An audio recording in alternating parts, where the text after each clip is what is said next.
Hey everyone, I'm Grandmaster Ben Feingold. This is 5 Minutes with Ben, and I'm Ben. We're going to look at the end of a Blitz game played in 2019 between world champion Magnus Carlsen and future world champion Liren. They got this position in a rook and bishop ending with even pawns. But white has the better king, and white has these nice center pawns. So black has pawn advantages on both wings. Magnus wants to improve his king. So Magnus plays the move rook c1. Come on, computer. There we go. Which forces black to play c4, which gives away the d4 square for white's king. First he plays rook g1, so the black pawn can never go to g5. Then he plays king d4. Wants to play king c5, so Ding plays rook c8.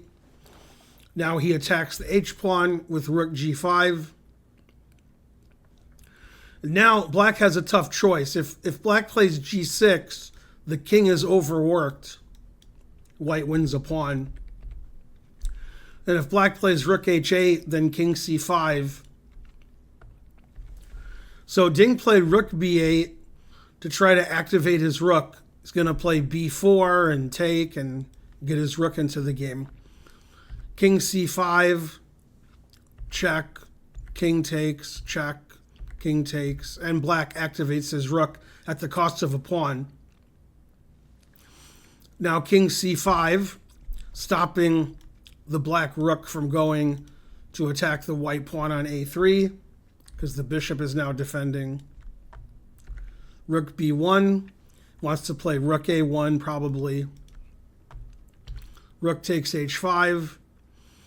Now the rook is on b3 on h5, so Ding plays a tricky move which doesn't work. Sometimes things don't work.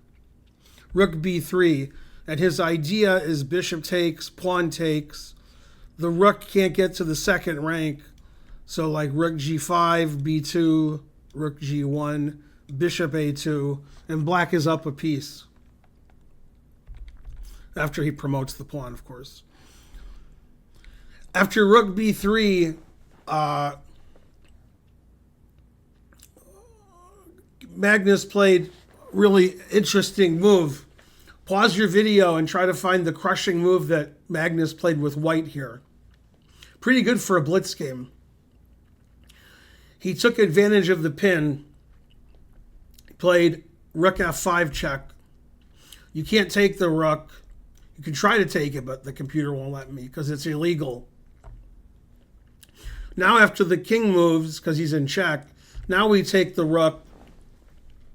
Now if you take the bishop, I play rook f2, and I stop your pawn before it gets to the 7th rank. So Ding took the rook on f5. Magnus took the pawn on a4. And Ding resigned.